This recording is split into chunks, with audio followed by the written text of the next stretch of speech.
Shalom Bapak Ibu Saudara sekalian, para pendengar yang budiman dan yang kukasihi dalam Tuhan. Izinkan saya untuk menyampaikan kepada kita sebuah renungan, yaitu tentang pengenalan akan Allah. Tahukah saudara bahwa kita orang yang percaya pengenalan akan Allah itu sangat penting. Bahkan kalau kita tidak mengenal Allah, maka sia-sialah ibadah kita, sia-sialah pengorbanan kita, bahkan sia-sialah kita melakukan penyembahan pengagungan kita kepada Dia. Itulah sebabnya Yesus memperkenalkan kita Allah yang benar, salah satunya yaitu Allah Abraham, Allah Ishak, Allah Yakub. Dan di dalam doanya sebelum Ia naik ke surga, Ia berdoa kepada kita semua. Ia berkata di dalam Yohanes pasal 17 ayat yang ketiga, Ia berkata, "Inilah hidup yang kekal itu, yaitu bahwa mereka mengenal Engkau, satu-satunya Allah yang benar, dan mengenal Yesus Kristus yang telah Engkau utus." Nah, salah satu tugas daripada Tuhan Yesus datang ke dalam dunia, Dia memperkenalkan kepada kita Allah yang benar. Dan Allah yang benar itu tidak ada duanya, hanya satu saja, tidak ada yang lain.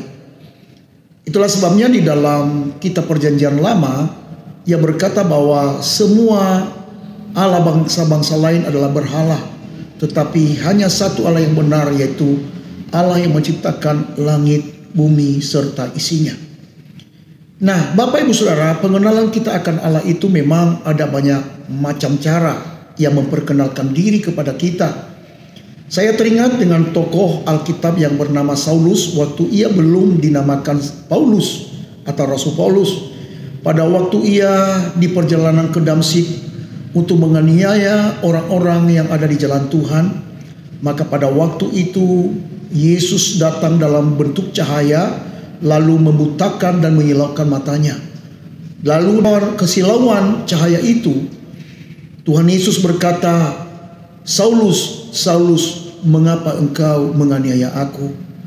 Lalu di dalam keraguan-raguannya itu, Saulus berseru, ia berkata, "Siapakah engkau, Tuhan?" Lalu Tuhan Yesus berkata, "Akulah Yesus yang engkau aniaya." Nah, saudaraku kekasih, disitulah Rasul Paulus mengenal siapa Yesus dan sekaligus siapa Allah. Karena kalau kita mengenal Yesus, maka sudah pasti kita akan mengenal Allah yang benar.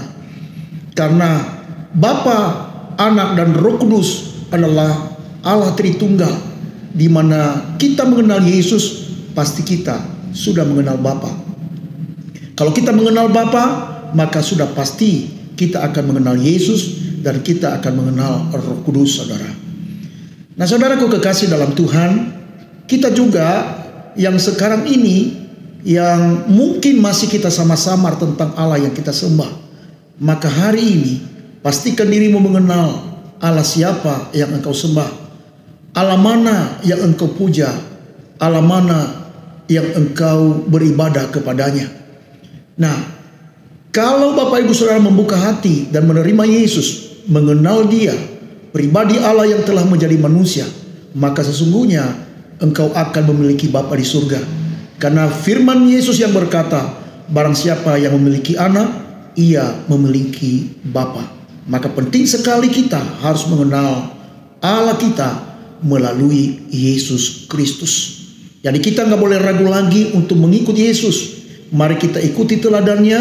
Mari kita lakukan hal-hal yang menyenangkan hati Bapa di surga yang Tuhan Yesus perkenalkan nama kita. Sebagaimana Rasul Paulus mengenal Yesus setelah terjadi hal yang dikudrati pada waktu ia dalam perjalanan ke Damsyik, saudara, maka ia tidak akan hanya berhenti dalam mengenal Allah, tetapi ia melakukan kehendak Bapa. Ia memberitakan Injil, dia memberitakan juru selamat di antara bangsa-bangsa, sehingga melalui Rasul Paulus banyak orang yang mengenal nama Yesus. Nah, bagaimana dengan kita? Apakah kita juga mau menjadi Allah di tangan Tuhan untuk memperkenalkan nama Allah kita, nama Allah Abraham, Ishak, dan Yakub, yaitu Allah yang di dalam Yesus Kristus Tuhan kita. Mari terus kita berkarya dalam Tuhan sampai Maranatha. Tuhan Yesus memberkati kita sekalian. Salam.